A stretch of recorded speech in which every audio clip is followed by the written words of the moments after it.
Banyak yang mengira bahwa para nabi itu cuma sebagai pembimbing ruhani yang hidupnya sebatas berceramah tentang syariat agama. Penampilannya pun sering digambarkan sebagai sosok tua berjanggut yang mengenakan pakaian gamis dan memegang tongkat untuk berjalan. Padahal kenyataannya tidak sepenuhnya begitu. Sebagian dari nabi-nabi itu ada juga yang berperan sebagai pemimpin, panglima perang, dan kesatria utama. Mereka adalah sosok yang terbaik dari yang terbaik.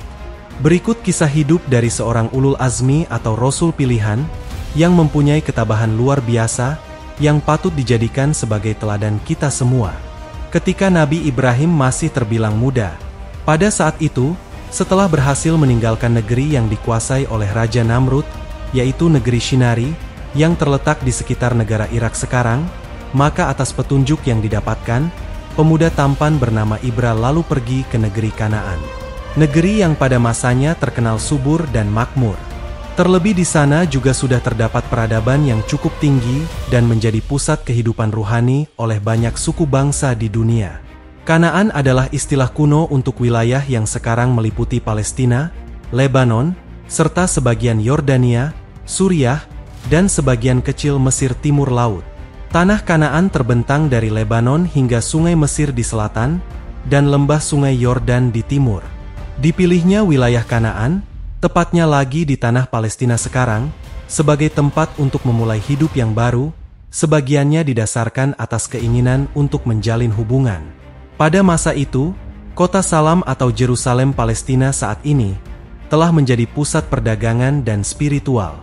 Pada masa itu, keadaan di tanah Palestina mirip dengan kondisi di kawasan Yunani kuno abad 8 hingga 4 sebelum Masehi, di mana terdapat banyak negara kota seperti Athena, Sparta, Tebes, Patras, dan Korintia. Nah, di antara negara kota yang terkuat di tanah Palestina kala itu adalah Salam, Tirah, Midon, Belghar, dan Halrum. Semuanya memiliki sistem pemerintahannya sendiri, dan mereka ini adalah negara yang merdeka atau berdaulat. Sebelum tinggal di kota Salam, akidah keluarga Ibra masih bercampur dengan kemusyrikan. Mereka sudah menerima ajaran Islam tetapi masih enggan meninggalkan kebiasaan lama dan tradisi para leluhurnya, yakni percaya dengan kekuatan dewa-dewi. Hanya Ibra dan keponakannya Lut sajalah yang benar-benar murni bertauhid kepada Allah Subhanahu wa Ta'ala. Setelah kematian kakeknya Ibra, Atura, Begawan Ruasa pun mengirimkan salah seorang muridnya untuk menyampaikan undangan kepada Azra, ayahnya Ibra maupun Ibra. Ia berharap keduanya mau tinggal di kota Salam. Saat itu memang Azra belum sepenuhnya menerima dakwah dan syariat tentang ajaran suci di kota Salam. Tetapi Lut, keponakannya Ibra, justru memutuskan untuk pergi dengan pamannya itu ke Salam. Setelah mereka menetap di kota Salam, bersama rombongan kecilnya Ibra dan Lut berangkat ke lembah Sungai Tilhat yang ada di negeri Misra, penamaan Mesir di masa lalu, untuk memperoleh pasokan makanan karena saat itu sedang terjadi kekeringan di Palestina. Selama kunjungannya di Misra, Ibra dan Lut menemukan seorang kerabat jauh di tahta kerajaan Misra, dan ia menjabat sebagai komandan tertinggi 2 ekspedisi militer yang sangat berhasil untuk raja di sana. Selama bagian akhir dari kunjungannya ke Sungai Tilhat, Ibra dan istrinya, Sarah, tinggal di istana yang megah, dan ketika meninggalkan Misra, ia diberi bagian dari rampasan kampanye militer saudara jauhnya tersebut. Karena itulah diperlukan tekad yang besar bagi Ibra untuk melepaskan kehormatan istana Misra dan kembali ke pekerjaan yang lebih bersifat kesatria namun tetap ruhani religius. Pada mulanya Ibra memiliki niatan menjadi raja, dan dalam perjalanan kembali dari kerajaan Misra, ia pun menyampaikan hal tersebut kepada Lut tentang rencananya untuk menyatukan seluruh Kanaan dan membawa rakyatnya di bawah kekuasaan kota Salam. Namun Lut justru lebih tertarik pada bisnis dan ruhani saja. Maka setelah beberapa waktu ia memilih pergi ke negeri Sadum untuk terlibat dalam perdagangan dan peternakan. Lut tidak begitu menyukai kehidupan militer dan kekuasaan. Setelah kembali bersama keluarganya ke kota Salam, Ibra dengan cepat berusaha mematangkan proyek militernya. Ia pun segera diakui sebagai penguasa sipil untuk wilayah Salam dan telah pula membuat asirfah atau semacam konfederasi di bawah kepemimpinannya terhadap ke-7 suku yang berdekatan, Humu, Bishur, Kistin, Afrus, Yelma, Agtar, dan Maguri. Begawan Ruwasa mencegah keinginan Ibra yang menyala mengumpulkan suku-suku tetangga dengan pedang. Ia sepenuhnya ingin agar Ibra cukup merumuskan kebijakan defensif atau bertahan untuk Salam, dan tidak menyetujui rancangan-rancangan ambisius muridnya itu untuk penaklukan dengan militer. Sehingga terjadilah pemisahan hubungan secara baik-baik, di mana kemudian Ibra pergi ke Halrum, kota Gaza sekarang, untuk membangun ibu kota militernya di sana. Sebenarnya bukan tanpa alasan bagi Ibra yang hidup pada masa itu memilih untuk menyatukan seluruh suku-suku di Kanaan ke dalam satu kekuasaan yang berpusat di kota Salam dengan jalan pedang. Hal itu terpaksa dilakukan, sebab pada masanya berperang adalah hal yang wajar, bahkan memang perlu dilakukan. Model kehidupan pada masa itu selalu mengedepankan kekuatan dan sifat kesatria. Hanya yang terkuat sajalah yang akan didengarkan. Terlebih pada saat itu pula seringkali terjadi kerusuhan, pertikaian, dan kejahatan di mana-mana oleh sebab tak adanya negara besar yang berdaulat mengatur tatanan kehidupan di seputar wilayah Kanaan, khususnya di seluruh tanah Palestina. Setiap orang, terlebih suku-suku yang ada di sana bisa melakukan apa saja yang mereka mau, termasuk menyerang suku lainnya demi harta dan wilayah. Tak ada yang namanya ketertiban. Ini jelas menimbulkan kekacauan di mana-mana dan sangat berdampak buruk untuk kehidupan dunia. Pada awalnya Ibra selalu berusaha merangkul suku-suku dan kerajaan yang ada di seputar kawasan Kanaan, terlebih di sekitar tanah Palestina, untuk menyisihkan perbedaan yang ada dan bersatu menggalang kekuatan. Ia terus mengajak dengan cara yang damai dan penuh kasih sayang, agar mereka yang hidup dari tanah Kanaan bisa hidup rukun tanpa perselisihan. Namun begitu, setelah lama berjuang dengan cara yang sedemikian, tetap saja suku-suku dan kerajaan-kerajaan yang ada saat itu tak begitu menghiraukannya. Ia bahkan mendapatkan ancaman serius dan teror pembunuhan jika masih tetap meneruskan niatnya itu. Adapun alasan ini muncul ketika beberapa dari para ketua suku dan raja tersebut berani menyerang dan menguasai tanah dan hewan ternak milik keponakannya Lut, yang saat itu sudah tinggal di negeri Sadum. Setelah mendengar hal ini, Ibra sebagai pemimpin dari ketujuh suku Asirfah, bergerak menuju musuhnya dengan persiapan yang matang. Pengawalnya yang terdiri dari 313 orang itu selalu setia di dekatnya. Ia memimpin pasukan tangguh yang berjumlah lebih dari 7.000 orang. Semuanya dibagi ke dalam 5 divisi, yang bergerak sesuai dengan perintah dari Ibra. Mereka lalu menyerang dengan gagah berani, dan akhirnya berhasil memenangkan pertempuran di beberapa tempat dalam waktu yang relatif singkat.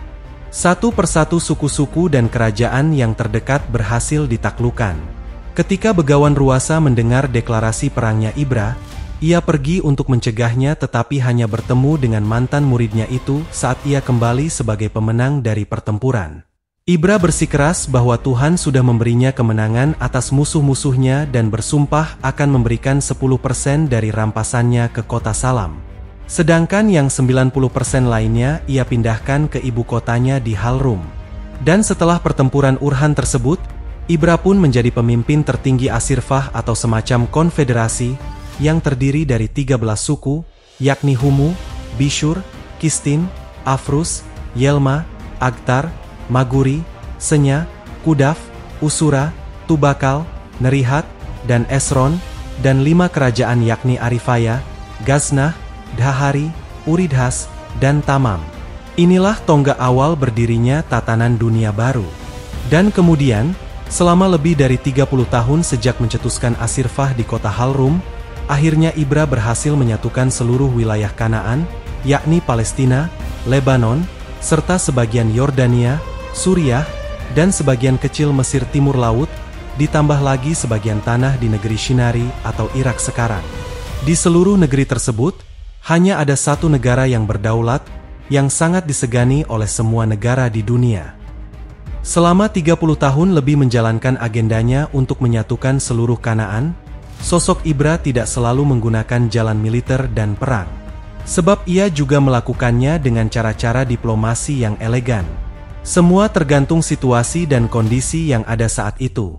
Dan selama itu, Begawan Ruwasa pun tak pernah menolaknya lagi, karena ia sudah menyadari visi dan misi dari Ibra yang sesungguhnya. Terlebih sosok kesatria perkasa tersebut adalah seorang utusan Tuhan yang mendapat wahyu dalam setiap tindakannya. Di sisi lainnya, Ibra tidak hanya membayar 10% kepada kota Salam, tetapi mengawasi agar semua suku dan kerajaan lain di sekitarnya juga melakukan hal yang sama.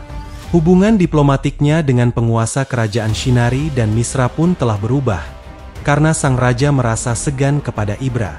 Hal ini lantas mengakibatkan kedua raja dan yang lainnya ikut berdamai, bahkan ada yang bergabung dengan konfederasi militer kota Halrum lantaran sangat menguntungkan. Maka sosok Ibra saat itu memang benar-benar sedang mendirikan sebuah negara yang kuat di tanah Palestina.